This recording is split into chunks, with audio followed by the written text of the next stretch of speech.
March 18, 1945, Rhein-Hopsten Airfield, northwestern Germany. The morning fog had not yet lifted when Oberleutnant Franz Stigler walked across the frozen concrete toward his aircraft.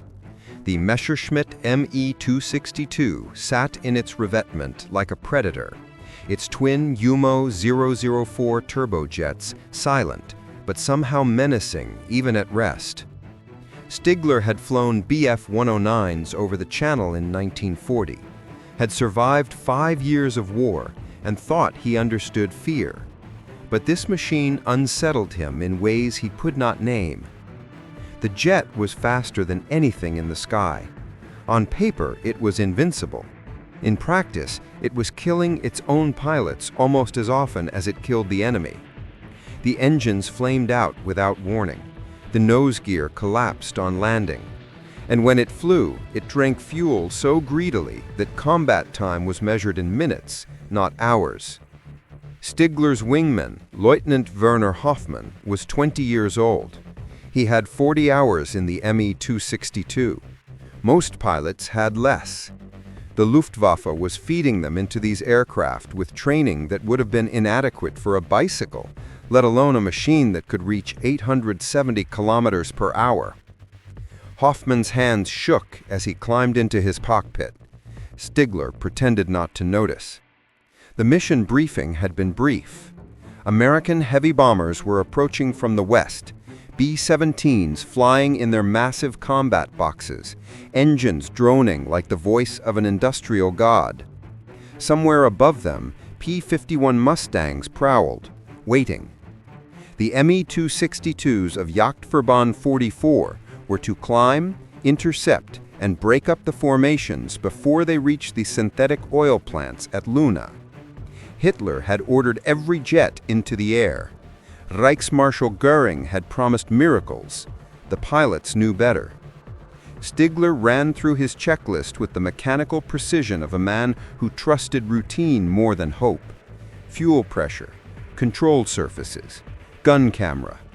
The four 30mm Mk108 cannons in the nose held 60 rounds each.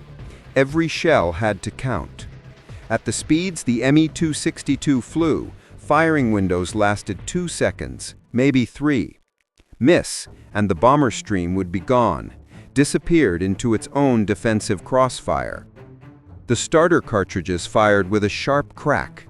The turbines began to whine, rising in pitch until the sound became physical, a vibration in the chest and skull. Black smoke poured from the exhaust, the smell of kerosene mixed with the cold morning air. Stigler advanced the throttles carefully. Too fast, and the compressor blades would overheat and disintegrate. Too slow, and the engines would quit.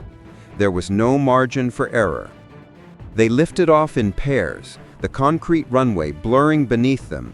The Me 262 climbed steeply, pushing Stigler back into his seat with a force no propeller-driven fighter could match.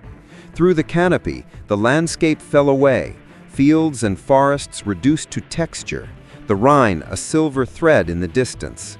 At 6,000 meters, they leveled off and turned west. Hoffmann's voice crackled over the radio, tight and young. "I see them, 11 o'clock high." Stigler looked up. The bomber formation was a dark constellation against the pale sky, hundreds of aircraft holding position with the discipline that had turned American industry into airborne doctrine. Contrails streaked behind them like chalk lines, and above, circling, the glint of sunlight on canopies, Mustangs, waiting. "Stay with me," Stigler said. "We go through fast, one pass, do not engage the fighters." They dove, building speed until the airframe shuddered and the controls stiffened. The altimeter unwound, 7,000 meters, 6, 5. The bombers grew from dots to shapes to machines, their gun turrets already tracking. Stigler picked his target, a B-17 on the edge of the formation, and centered it in his gun sight. The distance closed with terrifying speed. At this velocity, the world was measured in fractions of seconds. He pressed the trigger. The cannons roared, the recoil shaking the aircraft. Shells arced through the air, visible as bright streaks. Strikes flashed along the bomber's wing route. Metal peeled away. Smoke poured out. And then Stigler was past, the formation behind him, pulling up into a climbing turn. "Werner, brake right." Hoffman's Me-262 snap-rolled, but the P-51 was already on him, guns flashing. Tracers walked across the jet's fuselage. Hoffman's left engine exploded in flame. The aircraft rolled inverted and began to fall, trailing fire and debris. Stigler watched him go. There was no parachute. He turned for home now, alone, fuel warning lights already glowing red on his instrument panel. The jet had given him speed, had given him altitude, had given him the ability to touch the bombers when no other fighter could, but it had not given him time. There was never enough time. As he descended through the clouds toward Rhine, his radio receiver picked up a transmission. It was faint, broken by static, but unmistakable. An American voice, calm and steady, reading coordinates. Coordinates for Rhine-Hopsten. Coordinates for every jet base in Germany.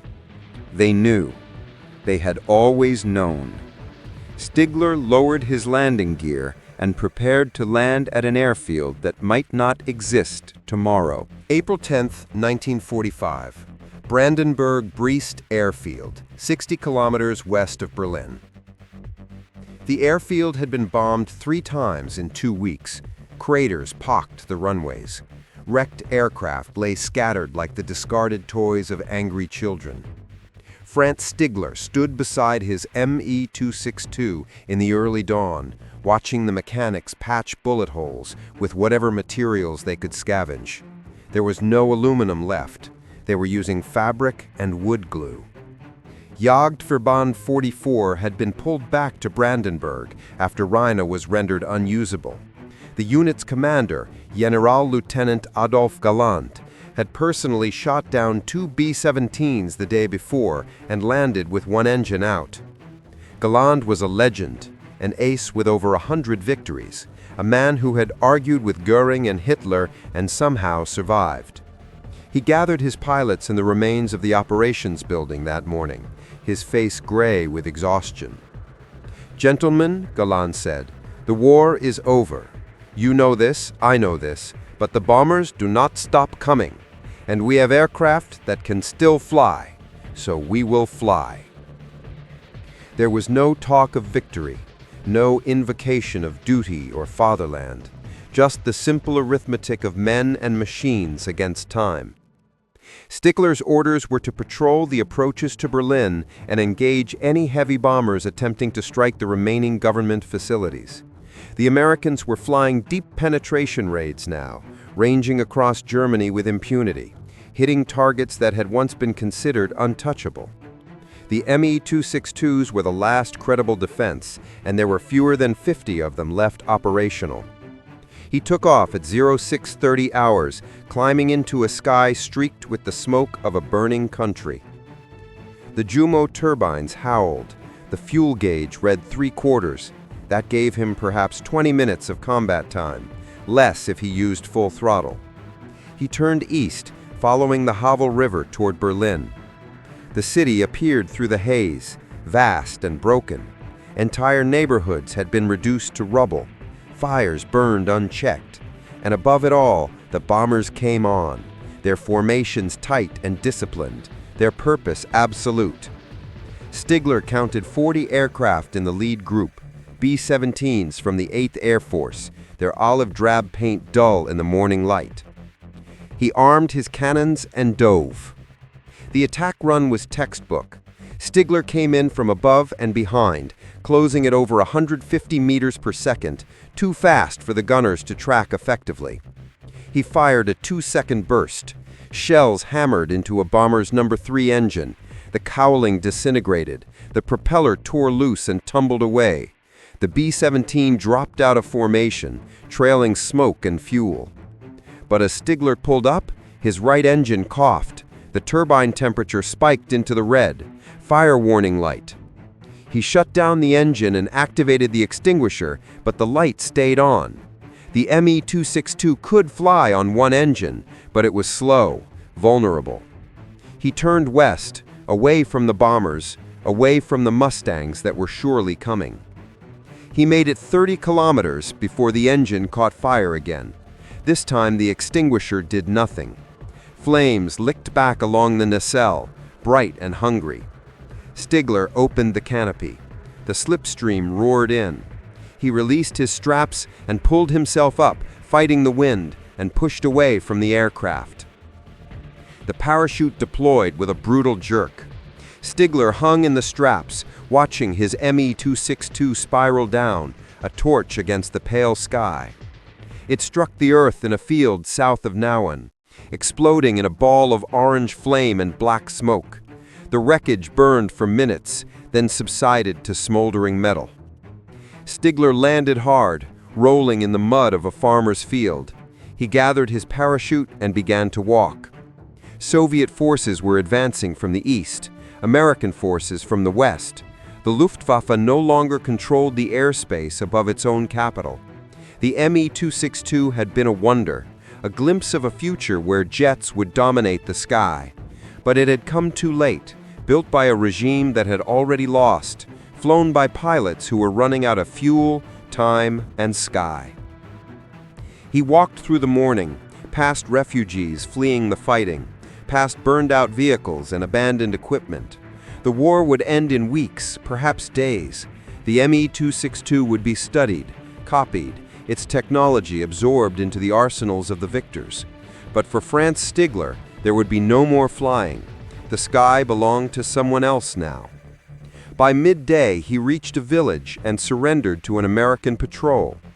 The soldiers were young, well-fed, their equipment new and plentiful.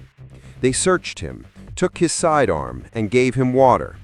One of them, a lieutenant from Ohio, looked at Stigler's flight suit and asked what he had been flying. "A jet," Stigler said. The lieutenant nodded slowly.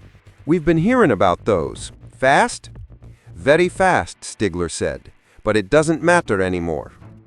They put him in the back of a truck with other prisoners and drove west, away from the burning airfields and the ruined cities, away from the war that had consumed his youth and his country. Through the canvas flap, Stigler watched the sky. It was empty now, quiet. The contrails had faded. The bombers had moved on to other targets. Somewhere in the wreckage of Brandenburg-Brest, the remaining Me-262s were being destroyed by their own crews to keep them from Soviet hands. The jet age had arrived, but this chapter of it was ending. Stigler closed his eyes and felt the truck carry him into whatever came next, grateful only to be alive, to have survived the marvel and the curse of flying the fastest fighter the world had ever seen.